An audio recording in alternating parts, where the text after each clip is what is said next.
मेरे प्यारे विद्यार्थियों, आपको कक्षा चौथी विषय पर्यावरण के प्रोजेक्ट कार्य की वार्षिक मूल्यांकन की वर्कशीट मिल गई होगी। इसे हमें भर करके अपने स्कूल में कक्षा शिक्षक के पास जो हमें टीचर पढ़ाते हैं जमा करनी है।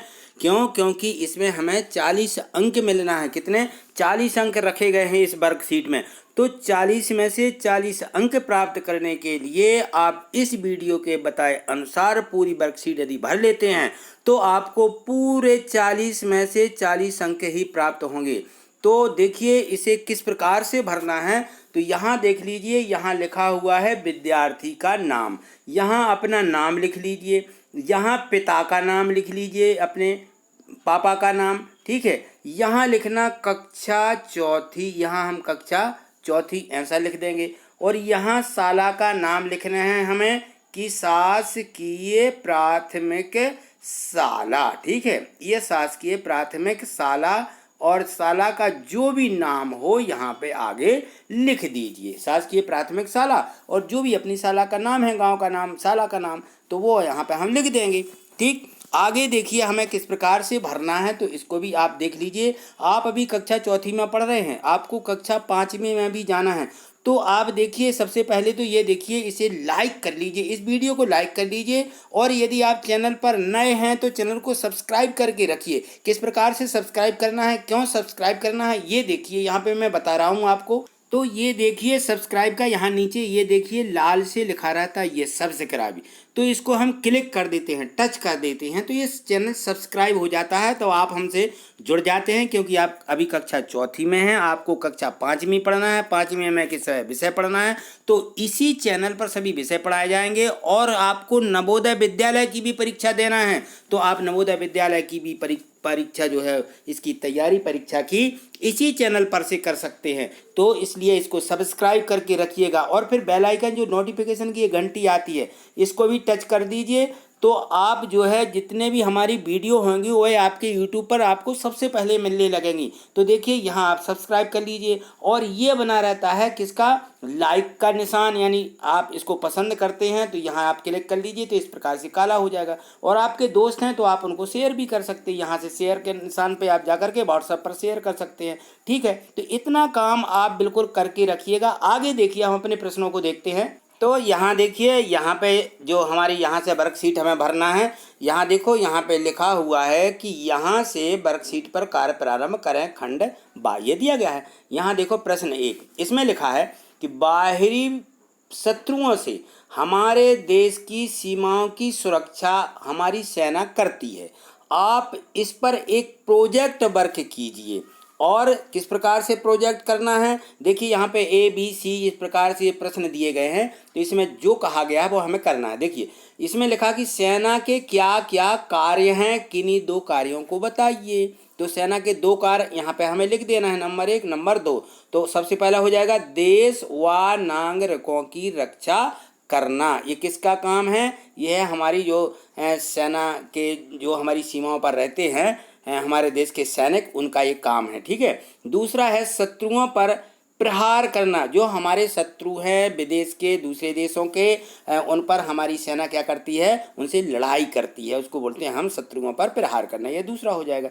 यहाँ देखिए बी में दिया गया है सेना प्रमुख रूप से कितने प्रकार की होती हैं। तो यह भी ध्यान रखना हमें कि सेना कितने प्रकार की होती है। सेना हमारी 3 प्रकार की होती है। तो सेना के प्रकार कितने हैं? 3। सबसे पहले जल सेना, जल सेना को जो है हम नौसेना भी बोलते हैं। फिर होती है थल सेना, फिर होती है वायु सेना। ठीक है, तो जो जल सेना है वो जल में रहती है, थल सेना हमारे थल में ही रहती है पृथ्वी पर, वायु सेना हमारे आकाश में यानी वायु में ऊपर रहती है। ठीक है, तो इस प्रकार से 3 सेनाएं होती हैं। आगे देखो, इसका जो आगे प्रश्न हमें भरना है इस प्रकार से, क्या तुम सेना में जाना चाहते हो? तो लिख देंगे हाँ, हम सेना में जाना चाहते हैं। तो आप कौन सी सेना में जाना चाहते हैं? तो यहाँ लिख दीजिए हम थल सेना में जाना चाहते हैं। ठीक है, और इसका और एक और प्रश्न देखिए, यहाँ पे ये लिखा हुआ है क्या आप के गांव या पड़ोस में कोई सेना या फौज में है? तो लिख दीजिए हाँ, हमारे गांव में कुछ जवान फौज में हैं, ये यहाँ पे लिख दीजिए। ठीक है, आगे देखिए। यहाँ देखिए प्रश्न में एफ में जो दिया गया है, क्या तुम आसपास रहने वाले किसी स्वतंत्रता सेनानी या फौजी के जीवन के बारे में जानते हो? उसके बारे में अपने बड़ों से जानकारी एकत्रित करके लिखिए। ठीक है, एक लेख लिखना है। तो यहाँ पे देखिए इस प्रकार से लिख दीजिए, क्योंकि कहीं कहीं पर बच्चों को नहीं पता होता, उनके वहाँ गांव में से होते और नहीं भी होते हैं। तो देखिए इस प्रकार से लिख देना अपन को। ये पूरा लिखा है कि फौजी देश की सबसे बड़ी संपत्तियों में से एक है। वे राष्ट्र के संरक्षक हैं और हर कीमत पर अपने नागरिकों की सेवा करते हैं और निस्वार्थ भाव से देश की सेवा के लिए तत्पर रहते हैं तथा देश हित को सबसे ऊपर रखते हैं। फौजी की नौकरी और उनकी दुनिया कठिन चुनौतियों से भरी होती है।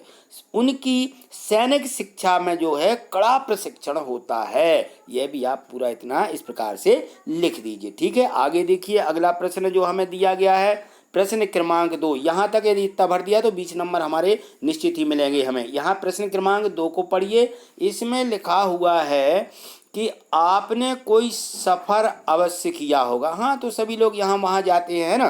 तो इस प्रकार से ऐसी किसी सफ़र के बारे में आप अपने अनुभव के आधार पर प्रोजेक्ट वर्क तैयार कीजिए। यहाँ लिखा है नंबर ए में, आपने सफ़र किस स्थान से किस स्थान के बीच किया है, लिखिए। यानी जो हम जाते हैं कहीं पे तो किस प्रकार से, किस गांव से कहाँ से जाते हैं। तो यहाँ सफ़र में देखिए मैंने 2 स्थानों के नाम लिख दिए कि किस स्थान से हमने लिख दिया छिंदवाड़ा से, किस स्थान तक जबलपुर तक। इस प्रकार से आप भी लिख दीजिए।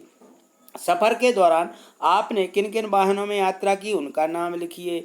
तो जब हम जाते हैं कहीं तो पहले ट्रेन से भी जाते हैं, लेकिन अपन यहाँ लिख देंगे हम बस से गए, उसके बाद ऑटो से गए, फिर टैक्सी से गए और बाइक से गए। ठीक है, हमारी जो मोटरसाइकिल होती है उससे। तो इस प्रकार से आप इसको भर दीजिए। ठीक, आगे देखिए सी में दिया गया है, सी वाला प्रश्न के सारणी पूर्ण कीजिए और यात्रा के दौरान वाहन के अंदर, अब वाहन जो रहता है जिससे हम गए हैं उसके अंदर वाहन जिसमें यात्रा की है।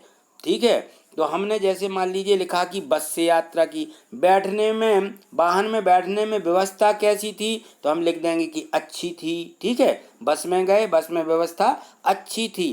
फिर इसके बाद देखिए यहाँ लिख दिया बहुत सारे व्यक्ति आए। वाहन में कौन कौन व्यक्ति आए, वाहन है तो बस है, बहुत से व्यक्ति आते हैं।